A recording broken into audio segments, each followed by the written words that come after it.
Hello, Misfits, and welcome. Last time we did one of these videos, it was about 5 red flags to look out for in players. And some of y'all were interested in potentially doing one of those, but geared towards DMs. So, here we go. We got 5 red flags to look out for in DMs. Now, like last time, these are just my opinions, my observations, though I did ask my table because some of them have some past experiences and I wanted their input. Also, none of these are in any particular order. I don't really have a ranking for what's the best and what's the worst to look out for, so I'm just gonna share my list and you can take from it what you will. Let's get into it. First red flag is taking away player agency. So when I say that, I mean you as the DM are basically just taking away any chance for your players to make choices, affect the story, choose their own path, things like that. I think player agency is a crucial part of Dungeons & Dragons, Pathfinder, any of these tabletop role-playing games. That's what makes these games so special. It's a choose-your-own-adventure.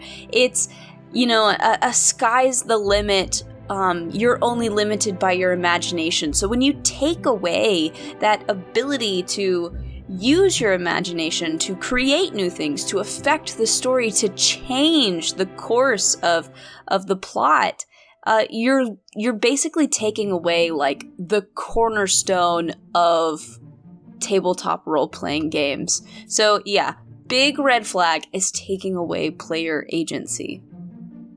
Number 2, overpowered NPCs that constantly show up the party. So basically, these are gonna be like these top tier NPCs, or maybe like a DM PC, like a player character controlled by the DM, that are just designed to be overpowered, to bail the party out of any danger they come into, to just show up and kind of steal the spotlight. It's those types of characters that I'm talking about. And this is definitely a red flag from a DM.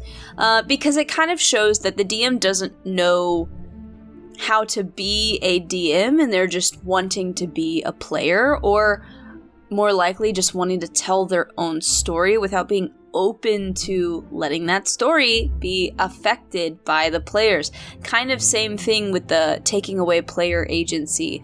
These are things to watch out for. And it's not going to be fun as a player to have your characters and hope that you get to be the hero and then realize that no, you're the kind of background fodder to this OP NPC that has been brought into the story that you just weren't really expecting to be there.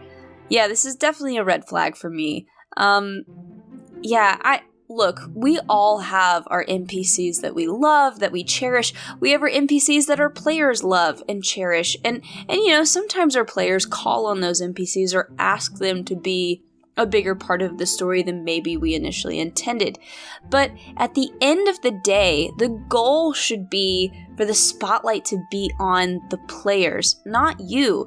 You get to play all the villains, you get to play all the mentors, but you need to know when to take a step back and let your players shine and be the ones that are driving the story forward. My players at my table, they have this tendency to kind of fall in love or kind of become really interested in some of the NPCs that get introduced in our game, and they like to go to them with all their problems and ask them for advice and give them information and ask them for information or invite them to go on these quests with them. And, I play into that a little bit, but then there comes a point where I'm like, all right, no, this is not like this NPC story. This is not their time to shine. So I always try to sort of remove them at some point, just so that the players are forced to, handle these situations on their own and solve their own problems. And this is kind of what I would recommend. If you're afraid that some of your NPCs are kind of turning into this type of problem, then yeah, just remove them from the situation. You know, we love our mentor characters, but your hero can't go on their journey if their mentor is there holding their hand and bailing them out of trouble. You know, you gotta let them figure it out on their own. You know, push the birds out of the nest kind of situation. Yeah, so definitely try to avoid having these overpowered NPCs, especially if they're just showing up the party and they're kind of stealing the spotlight. That's when it's really an issue. If you get an overpowered NPC, but they're like a background character that really doesn't play an active role in like combat or things like that, that's different. But when they are really just like stealing the show, that's an issue. Number 3, the DM versus player mentality. This is a really big red flag, and I think this is also something that's really, really common. And when I say DM versus player mentality, it's the DM thinking that their goal is to kill the players, that it's them against the players. And, you know, it's a fine line because on some level, yes, you know, the Dungeon Master is the villain. They play every bad guy. So on some level, yes, we are against the players. But we're also all the good guys as well. We're their family members. We're their mentors. We're, you know, their best friends. We're their rivals, you know? We play everybody. So to have this sort of DM versus player mentality, it's really dangerous because if your goal is to just go and kill all of your players, you kind of need to reevaluate what the point of the game is for you. What are you hoping to accomplish? Are you wanting to do a collaborative story experience? Because if you really just want to kill all of the players, then, you know, maybe this isn't the game for you. I don't know. You gotta sort of reevaluate that and kind of figure out what you're aiming for. Generally, it's my belief that a good DM is striving to make sure that everybody at the table is having fun and everybody is getting the most out of the experience and trying to keep that as balanced as possible. So if you're killing everybody and they're getting frustrated and they just feel like you're constantly against them to the point where maybe it's even becoming unfair, like we're ruling things different ways just so we get a leg up on our players, like they're not having fun anymore, and that means you've failed as a dungeon master because, you know, the goal should be to make sure your table is having fun because it's a game. It's a game, and games are supposed to be fun. So yeah, watch out for that DM versus player mentality. Like, yeah, there is some competitive nature there. I'm constantly trying to figure out how to thwart my party and figure out the best battle tactics to pose a challenge to them. But at the end of the day, I still want them to win. I want them to be the heroes of this story. So it's hard. It's hard to strike that balance because you want to give them a really big challenge, but you have to find that sort of niche kind of area where it feels impossible, but it is survivable. And once you can figure out how to strike that balance where it's hard, but it's achievable, that's kind of your bread and butter right there. It's hard to find, and you can only find it with practice. But if the goal is to just, you know, be against them all the time, to me, that sounds like that would be a really negative experience, and it just wouldn't be very fun. I wouldn't be motivated to, you know, think of adventure and togetherness and friendship. You know, I just feel like that would be at odds with what I imagine the point of the game to be, at least to me. Number 4, no session 0 or discussion about what people want or should expect.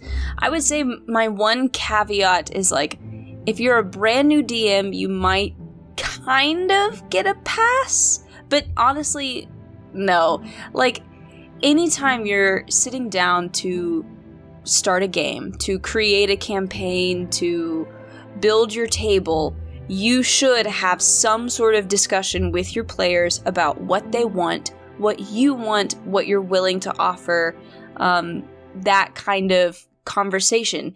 You know, we've started calling it Session Zero, though that is slightly a newer term, new-ish, but you need to have some sort of talk with your players. You need to, you know, make sure everybody's on the same page. You don't want to invite a bunch of people to play a game and they're expecting, you know, this happy-go-lucky fantasy adventure, and then you show up with gothic horror.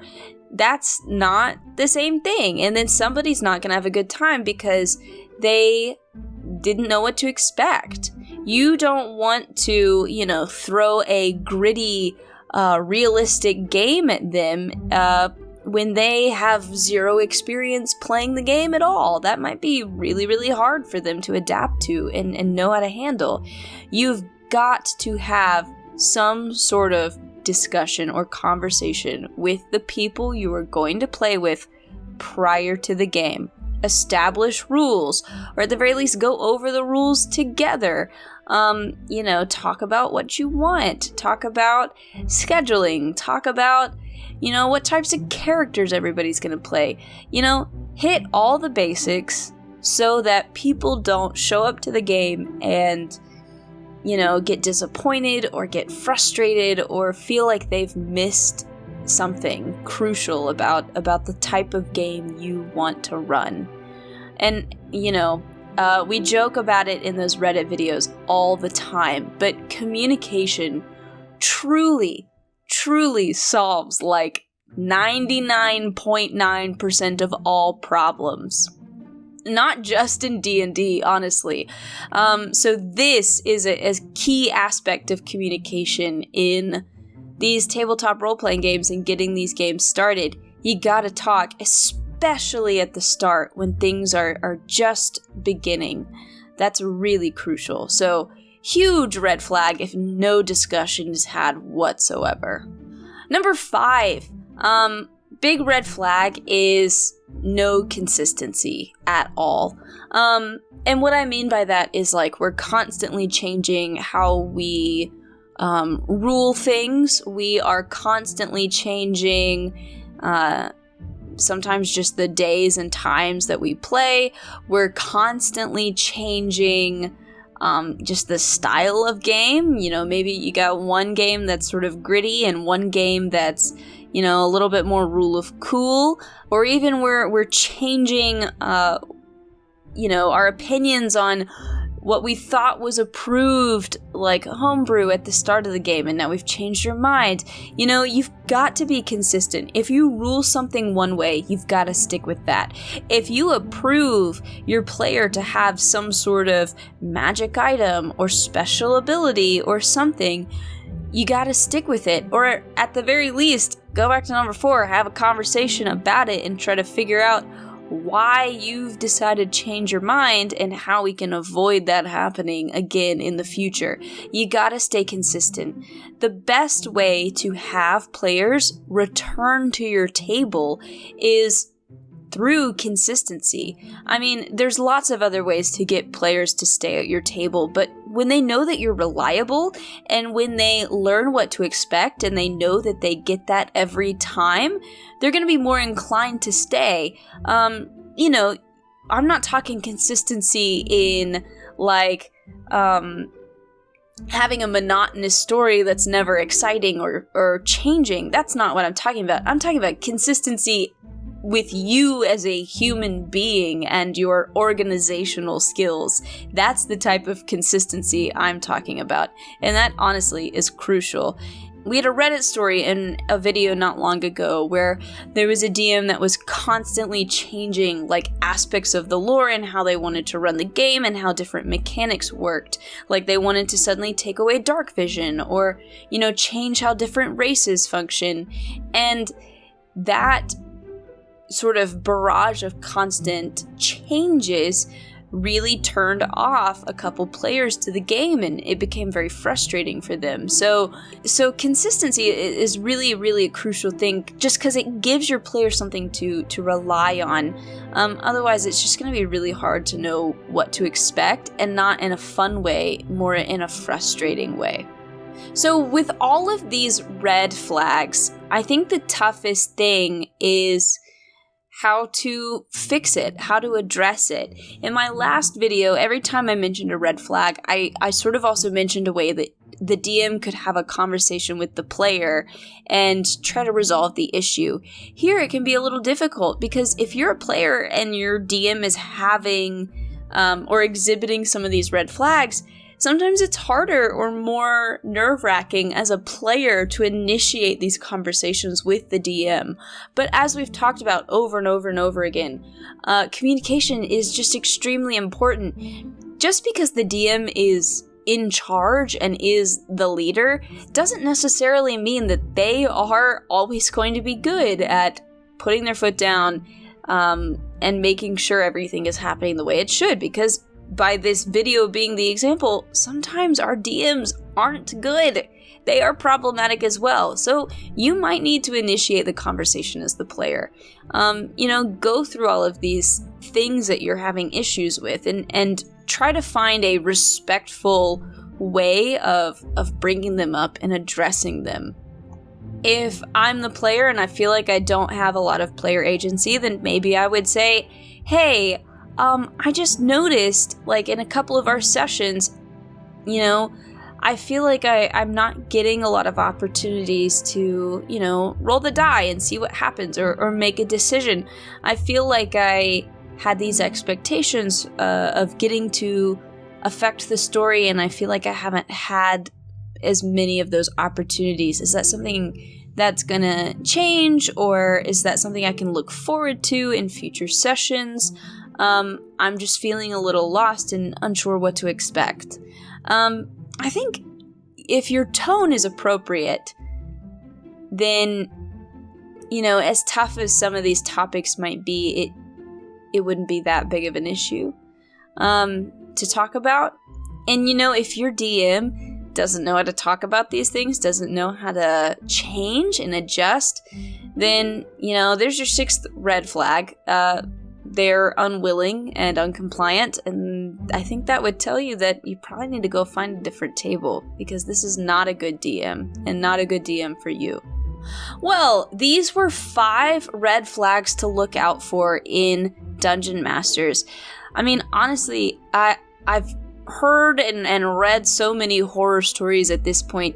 A lot of them I do attribute to the Dungeon Master not really knowing how to exhibit all of these things.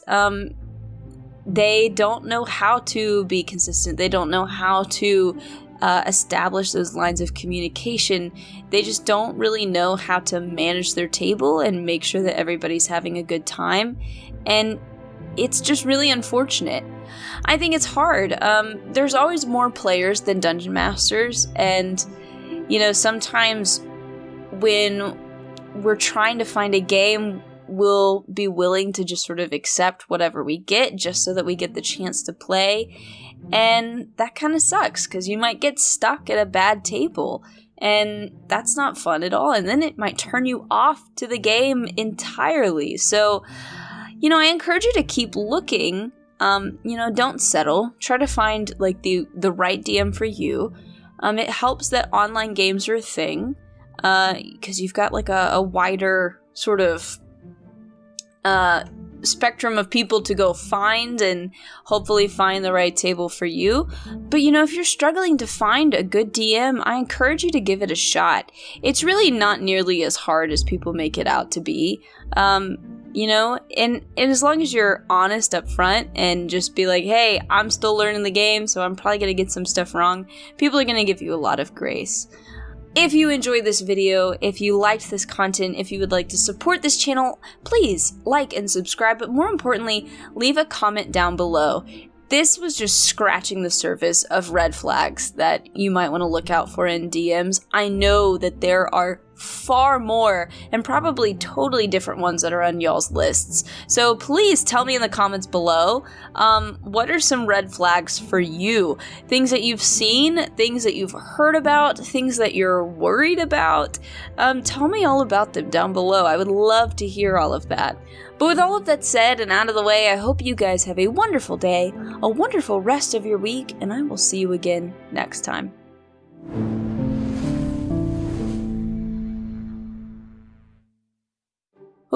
it is very late at night. My dog is snoring behind me. It's a school night, which means I gotta go to work early tomorrow morning. But I am filming today on a weekday instead of a weekend because I am going out of town, and I knew that if I didn't film this now, it would not get done.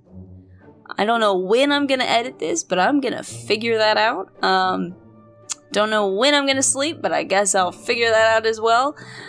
Man, it is just, it's a lot of work. It's a lot of work doing all of this stuff by yourself and trying to fit it in with, your regular job and everything else. But, at the very least, I super love talking about all of this stuff. I like making these videos, and, though it's time-consuming, the process of editing I always find to be very therapeutic. I don't know, it's just something relaxing that I can do pretty easily, though I often make mistakes, as some of you have noticed.